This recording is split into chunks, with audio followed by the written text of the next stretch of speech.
ఉన్నారు. ఓకే.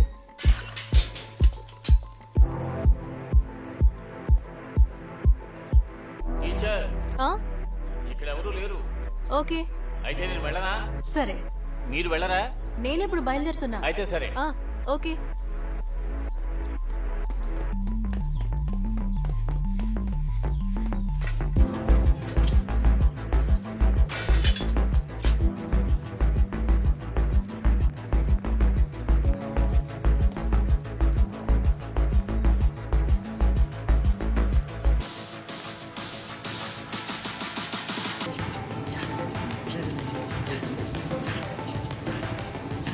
ఏయ్, హలో, ఏం చేస్తున్నారు? మీరు ఇంకా బయలుదేరలేదా? ఇప్పుడు బయలుదేరుతాం టీచర్. ట్రాఫీ గెలుచుకున్నారు, మీట్ అయిపోయింది, అందరూ వెళ్ళిపోయారు, మీరు ఇక్కడే ఉన్నారేంటి? అది కాదు మిస్, కాసేపు పాట విని చిల్ అవుదామని. చిల్లయింది చాలు గానీ మీరు ఇక బయలుదేరండి.